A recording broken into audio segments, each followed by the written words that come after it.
Abra so ho ye. Oh nyame adom me ho ye pa. Na nso the radiase. The radiase. Da bokata no de ensem bebre no aba. Ya bebobo so. Na atiefo ahunu baabi a enioma enenam na sija ansa na mekoso no we de wadaroma menka ya atiefo se enya easy o adwuma ekoso meguso ya hobo asema se Easter Sunday ko donation tino oma me said I listen de aba na oma so far oma get in touch na omo ehwe so omo touch no medium din na banti sije eno wo ho nti be sewa hospital equipment nti de obenya thermometer stethoscope ne eno me check ye say empa beds hospital beds ni ade nyina nti ye di hudwuma wadaroma de owo bia na odi aba na de touch na ayefe Ahwene Foundation na Misrewa Ahwene Foundation ben Easter Sunday wa kwasi hu kwa West Mansini mu nti tamachiwai na yenkwa ni fefefe mra sa eti obetumi afre 0242 602021 eno ano 0242602021 sije meda se na wo shada obokrata yimu a ensema aba no edoso ma me hyase ewo de overseer sije asemeda ha abrantie Richard Jakpa owre da ha sanso yewra ken ofri atese so ye wanted do what's here be what baby there be ebi am ko US na bia me ne ba ko hia ho but say no OSP I declare no wanted that circulate baby a ye hwehwe no nti OSP say wonim baby a na kira kwan wo hunu so wo baby a bomodin abo na mane yo masutire na mo nkoso anemra what you say so man two options either so no abeba le no ho beba ana say special prosecutor ebedi akire na wakwahwehwe no no de na ba na wabeyi nsembia no nti ye no ewo ho na da bokrata yi bo amane se wo hwe ne fa to so miensa many workers say businessman Richard Jakpa CJ mampani appointed no ese oye director of operations director of special operations ewo National Security Secretariat nti ne dwuma wo bedie ne se ewo so hwe no de na sototo no to be pick early signs warning says e bia na atutua for terrorists fo bi na eba ewo so to make the fast ebi kra na obi ta baabi bopo bi se bia abantugu ayasem ka ne ye ka se oba de kra mane pare yen kwa chichiri na obi ewo sa adwumpo de bia no so no wo behunu ne ntem na wotu so anamo che se adwuma no de edroso eno no ne adwuma wo be ye na sa o se de no mokọ ye rofurata fie ho na mokọ ready ho no na okita search warrant na man kwan se obetumi akofi ho a wodru ho krampo no bambofo na ne bie kwan man kwan so wonwram because de ne kata kireye man kwan so wonwram na wonkoye omonkoye search bi o so omonkoye itienu na da bokrata yi ebamane no ansa na ebebo ni din kra no na adwuma no na sedada no ashase but who say wo sha letter na ebaye no it was dated January 31st. Oh, what I say? Appointment letter. Appointment no. January 31st. I see. It says Sabrina Munina no. Na nesaka na nkrata nti wo ye nadwuma as director of special operations. I see. Na mo chese nipa dumienu ena kwaye rofori atafi honom emu enum na mo hyasa fontade e beka so de asoja for say CCTV no ye hunu ye no ena na ebi mu so ma na mo de mo hyehye plain clothes a entire out to identify so we police and so soja na police ni ba kon so ka ho enu Jakpa enso eka ho nti no ene de course so a ye Ramahama ya gade ho chopa aba abeto mrese bejefia wo ye majority leader or your leader of parliament and what this chopa no ebaye the bokrata yi abo eho amane na CJ ahaya no so the overseer nim haya no amane bo ba kweda ha Dr. Tanko computer na HSSCJ was a de bia was a NDC famra kwanso ye wo mo beye na wo mayi anodom pre afimra se bejefie oso omo begin na free parliament boni ben o say boni ben say wo kai say ye to aba ne we na ho na nkasa no na mentebe ho ase kakra bi sori won sa omo duraji ni ade ade a so na no ase omo nyante wo mo ho ase enti de no na Yewra Tanko eche say mra kwanso de wo so omo ye bia no wo mo beye enti no Yewra anodom pre wo mo nyanya na chidi wo omunya na chi di kra nti be ma ne nya ne say asem no eto atwa na omo che so the fake pink sheet and na omo de koya sa college no omo declare ne say wona ye winner no eno omo be akọ challenge a omo nam mrakwa so be na free parliament eti the overseer the obokata kakra de be ma eno no MPA boss so obonto a ewo tema for installations ahodo no eno so the obokata ya ka ho asem na ma memfa wo emra Ghanaian Times mu na ye gina wo ne feto so dumie no CJ yira erikopoku eda ha so ye so afo hye kwadwuma ensem so na ode ato dwa se aban no ewo ni sode hunu kese ne nyina ene so mo hwe se asase be se hectares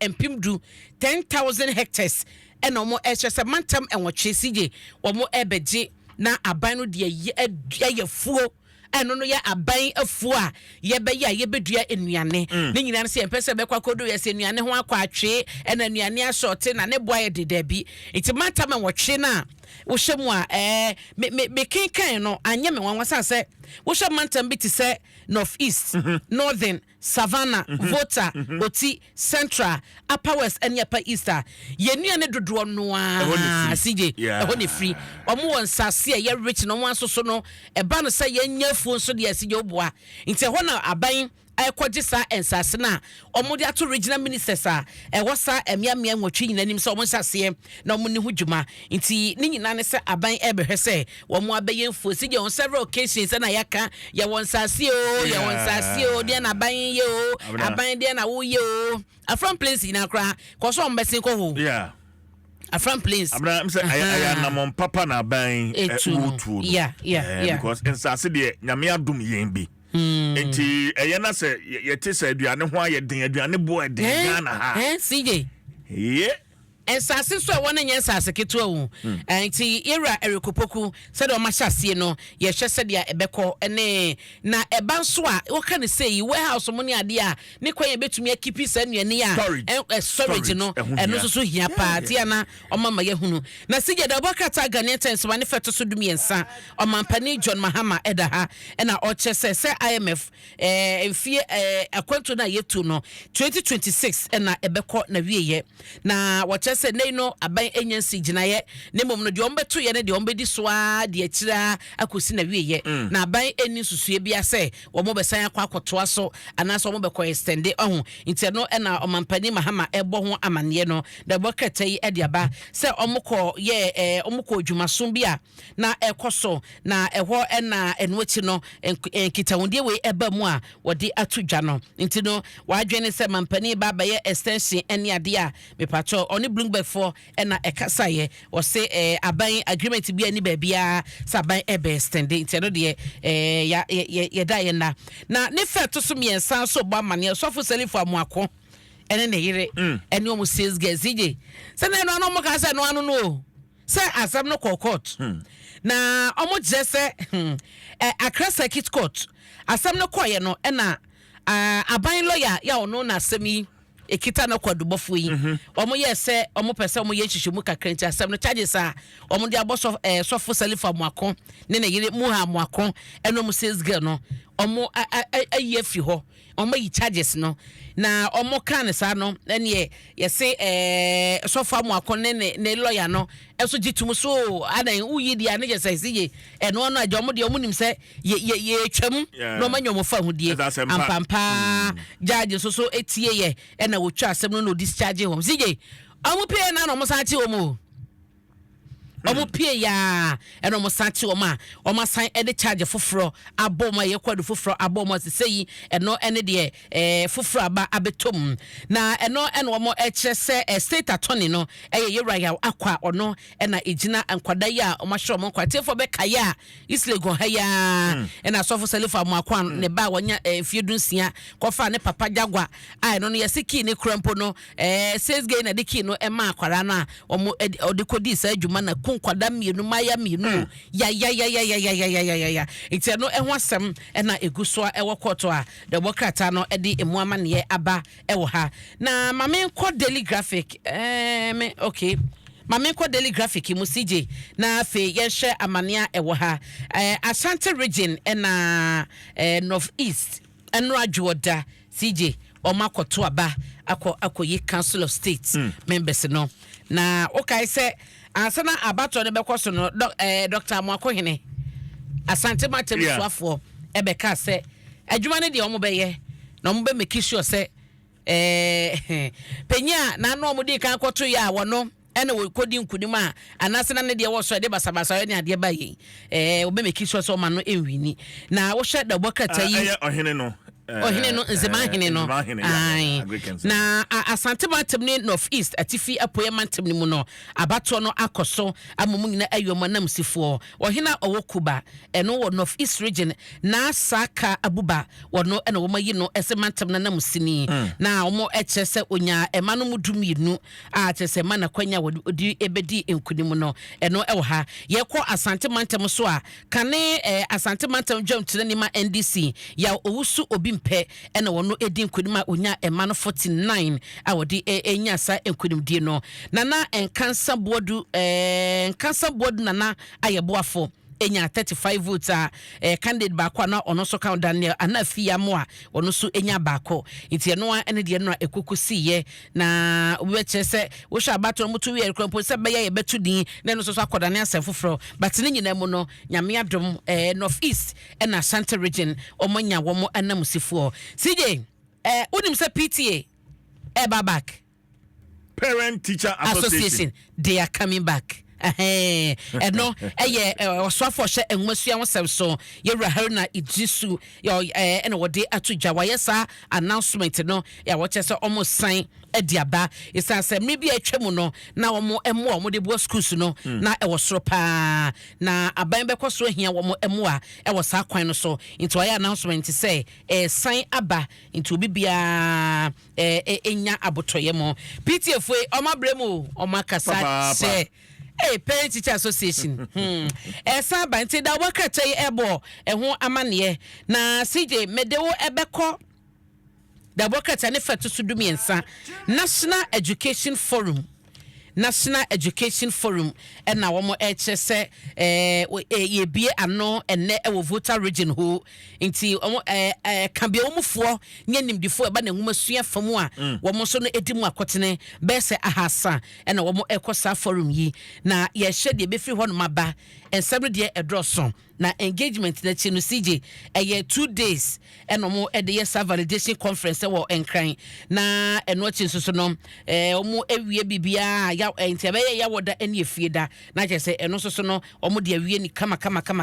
da bokatai ebo ho amane na empanyefo titire ba na eye enwumasuamu akwaku ahodo civil society organizations awofo asukufo lecturers teachers any education so munyina ebeba bia omampani John Dramani Mahama enomo echese